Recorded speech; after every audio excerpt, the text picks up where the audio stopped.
Kegagalan Indonesia menggelar ajang Piala Dunia U20 melahirkan efek domino yang menyebabkan negara dibayang-bayangi potensi kerugian mencapai 10-15 triliun rupiah. Hitung-hitungan kasar berupa kerugian yang akan diderita Indonesia bila gagal menggelar Piala Dunia U20. Kerugian itu dihitung dari sektor pariwisata yang terdampak langsung atas batalnya event kelas dunia itu. Tidak main-main, kerugiannya bisa mencapai ratusan juta dolar. Jika berhitung angka kasar, dari kerugian gagalnya Piala Dunia U20 ini, diperkirakan bisa kehilangan potensi pemasukan mencapai 200 juta dolar lebih. Bahkan mungkin bisa menyentuh angka 500 juta dolar. Para wisatawan mancanegara biasanya akan menonton langsung pertandingan tim dari negaranya. Biasanya lama leg of stay mereka sampai 7 hari, atau bahkan lebih. Tergantung hingga sejauh mana tim mereka mampu melaju. Jika ada sekitar 50.000 wisman, tinggal dikalikan saja berapa potensi kerugiannya.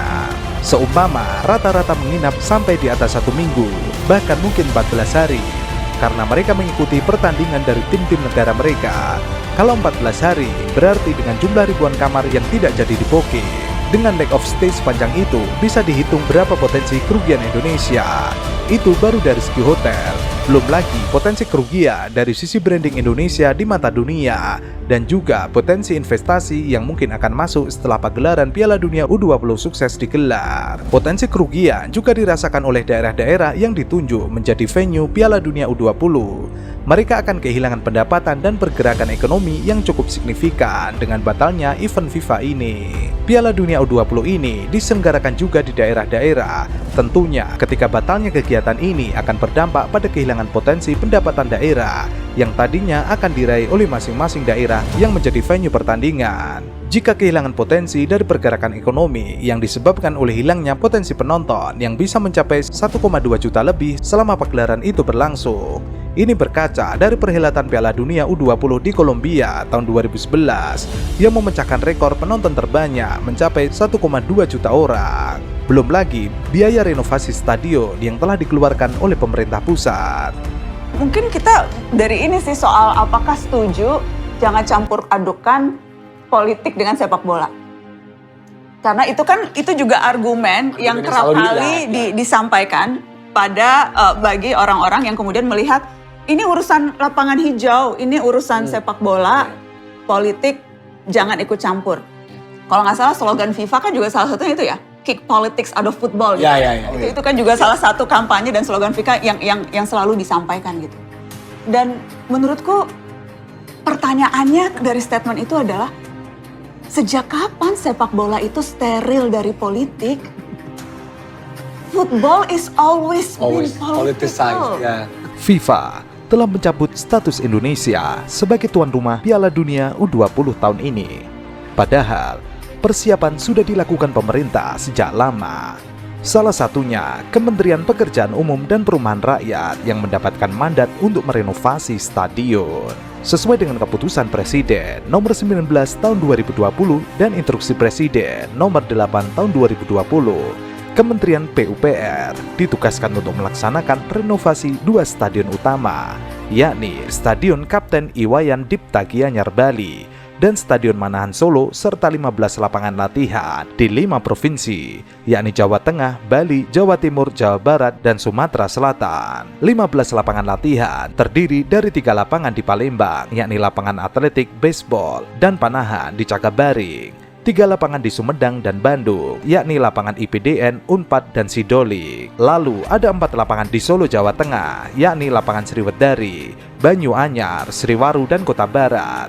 1 lapangan di Madura, yakni Stadion Gelora Bangkalan. 4 lapangan di Bali, yakni lapangan Ngurah Rai, Kompiang Sujana, Gelora Trisakti Legian, dan Gelora Samudra Kuta. Pelaksanaan renovasi 2 stadion utama dan 15 lapangan latihan ini dibagi menjadi 3 paket pekerjaan dengan anggaran APBN keseluruhan mencapai 418 miliar rupiah. Paket pertama dikerjakan oleh kontraktor PT PP TBK dengan nilai kontrak sebesar 152 miliar. Paket 2 klaster Solo dikerjakan oleh PT Nindya Karya Wilayah 2 dengan nilai kontrak sebesar 78 miliar rupiah.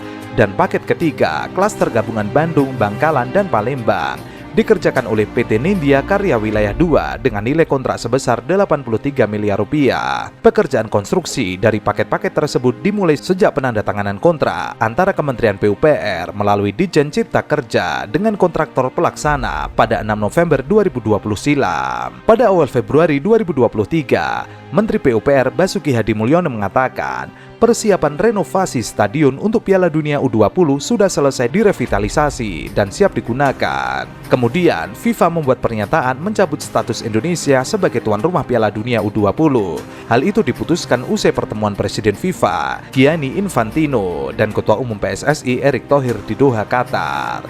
FIFA telah memutuskan karena keadaan saat ini untuk menghapus Indonesia sebagai tuan rumah FIFA U20 World Cup 2023. Tuan rumah baru akan diumumkan sesegera mungkin dengan tanggal turnamen saat ini tidak berubah. Para pemain juga sudah berusaha semaksimal mungkin untuk berlatih, untuk menunjukkan bakat yang kita punya di Indonesia ini. Mohon diperjuangkan semuanya, Bapak. Kami percaya bahwa Bapak bisa memperjuangkan kita. Semoga berhasil ya, Pak. Kok aku tumindakmu kosong bagus kayamu sok polos cepule kowe penipu alus cepule kowe penipu alus.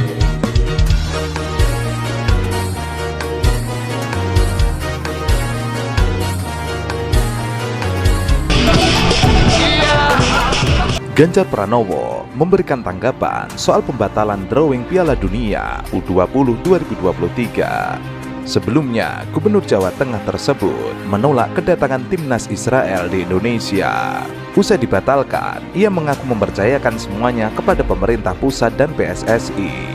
Drawing Piala Dunia U20 2023 sejatinya dilaksanakan di Bali pada 31 Maret 2023 mendatang. Namun demikian, FIFA membatalkannya seiring dengan penolakan Gubernur Bali, Wayan Koster, terhadap kehadiran Israel di wilayahnya.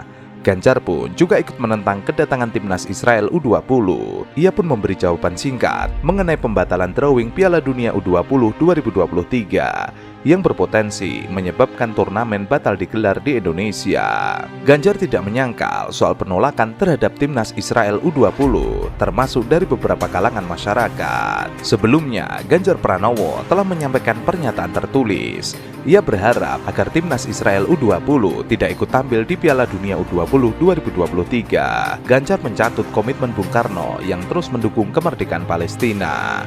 Disebutkan olehnya, hal itu merupakan komitmen dirinya.